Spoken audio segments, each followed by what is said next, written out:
A $130 flagship smartphone? Let's take a look at the Coolpad Legacy. Straight ahead.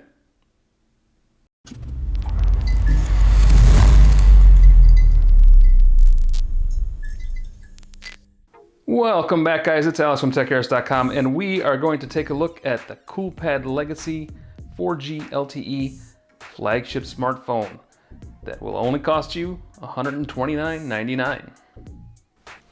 All right, let's take a look at what the box looks like here. This is from Metro by T-Mobile.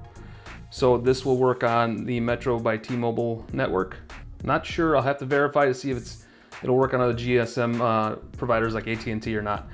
I'm assuming it will, but we'll find out at some point. So the back of the box just has all the information, and of course has the phone features, which is 4G LTE, has Android, and this has Android Pie on it, which is surprising for such a low budget. Well, it's a flagship phone, but $129, it's pretty impressive to have that. 6.36 full HD display, 16 megapixel and 5 megapixel main cameras, 13 on the front, have 32 gigs of storage and 3 gigs of RAM, and a 1.8 gigahertz octa-core processor. And see, we have the phone inside, the SIM card, USB Type-C, which is great to see on a phone this of this price point. Quick start guide. Let's go ahead and open it up and see if that's indeed what we have inside. First thing you see here is the phone, and that's usually what you see when you unbox these phones. We'll put that to the side. You have your quick start guide here.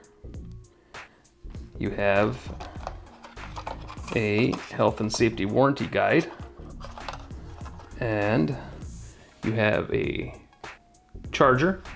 So I believe this is a quick charge adapter, and that comes in the box, and you also get your USB Type-C cable, which is great to see. Every phone should be running USB Type-C, and you have a SIM card ejection tool. And that's all there is in the box here. We'll go ahead and put that to the side. Let's take this phone out and see what we got here for $129. First thing I can feel is this thing is solid. It has some heft to it, some weight to it. That display is huge. Yeah, front-facing camera, proximity sensor, volume key, and power key. I love that the power key and the volume key are on the same side. I just don't like having to manipulate buttons on this side when I'm right-handed. I understand for lefties it's probably different. Bottom you have probably one speaker. I'm not sure if this is dual speaker or not, but you have your USB-C port, and on top you have a headphone jack and a mic, and on the back you have your dual camera setup, fingerprint sensor, and of course you have your SIM card and SD card slot. And I believe this does support SD cards up to 128 gigs. So you can expand your storage on this. It only comes with 32 gigs of storage. So you know, if you want any more storage than that, you'll have to use the SD card expansion slot. Now let's see if this thing's got any power. Most of these guys usually do, and there it is. So we'll power this guy up real quick. As I said before, it has a 6.36 inch screen, full HD display. And just looking at it right now, you can see the bezels on the left and the right are pretty slim. The chin and the forehead are pretty big. That's those are not small foreheads and chins here. These are pretty substantial. The whole phone is pretty big. It reminds me of a Galaxy Note, but a little bit bigger, I think, even to hold. So the back, I'll peel this off here. I believe that's glass. Might be plastic, I'm not sure. I'll have to look into that as well. There's your fingerprint sensor. It says Coolpad here. All in all, this is a really nice design. I like the color. This is kind of steel gray color. It's very nice. That's not bad. As a matter of fact, I'm gonna put this down here, and we'll put the Samsung Galaxy S10 Plus next to it, just for comparison here, so you guys can have a look-see. That phone is way bigger. Display size on this is 6.4 inches, 6.36 inches, and you can see that most of this is being taken up by chins and foreheads here, whereas the Samsung is much slimmer on the top and bottom. I mean, that comes as no surprise here. Let's bring in the Pixel 3 XL and get a little comparison in size there. As you can see, again, the chin is almost the same size as the Pixels, maybe slightly bigger, but the forehead is much bigger. And again, these are similar sized screens. And then we're going to bring out the Meizu 16S, which I've been testing. And this is even smaller, and it's 6.2-inch screen. So it's not that much smaller in screen size, but is definitely smaller in body size. So screen to body ratio, the Coolpad Legacy doesn't quite meet the current flagship standards, but that's okay. It's a nice looking screen. It's a nice looking device, and for $129.99, you know, that might be something a lot of people can't pass up. So we're gonna set this thing up real quick and we'll be right back. All right, guys, we have the Coolpad Legacy all set up and logged into my Google account. Haven't logged into anything else. Just wanted to get the phone up and running, kind of run through really quick and let you see what you have here. There's your home screen. Here's your app tray. And it looks pretty clean. It looks almost stock Android. Some interesting icons going on here.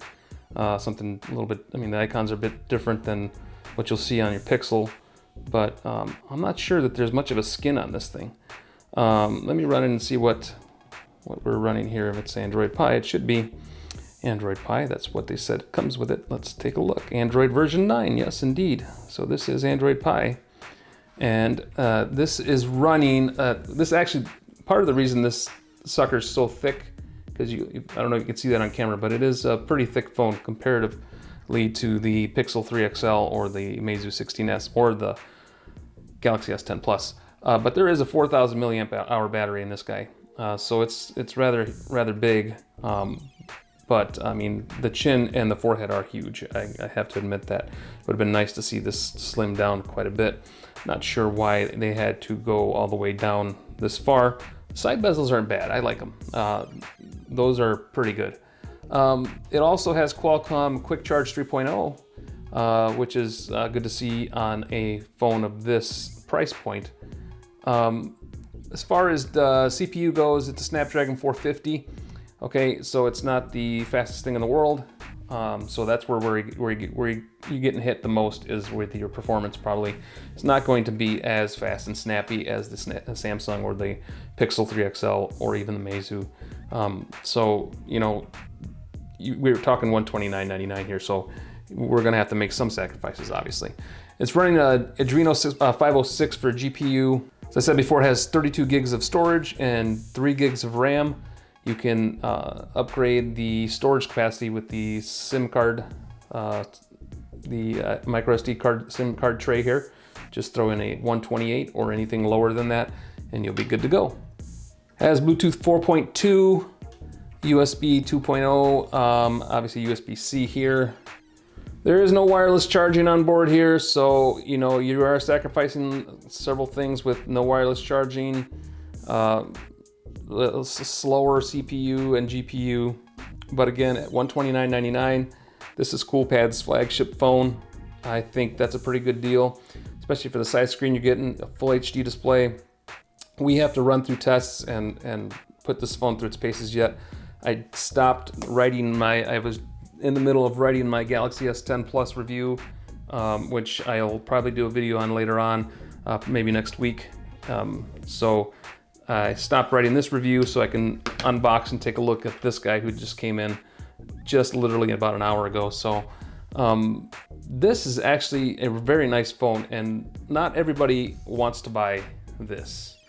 This is going to cost a lot of money. This is $1,000. So yeah, you get all the latest and greatest. You get the triple cameras in the back, and you get the dual cameras in the front, and you have a nice slim bezels. You have the ultrasonic fingerprint sensor and all that jazz. But not everybody has $1,000 laying around, nor do they want to finance $1,000.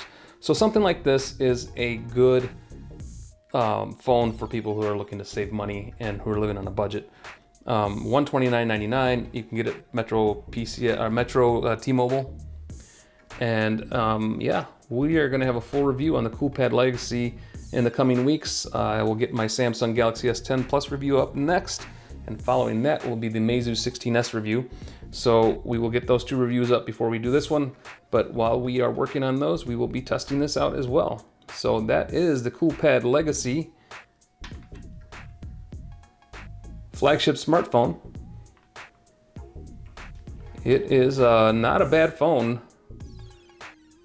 if you're looking to save a buck, and if you don't care about all the extra bells and whistles like wireless charging and the latest Snapdragon processors and Adreno GPUs.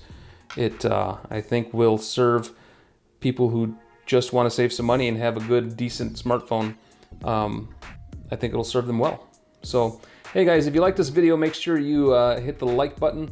Make sure you subscribe if you haven't subscribed already. If you have subscribed, thanks a lot, I appreciate it.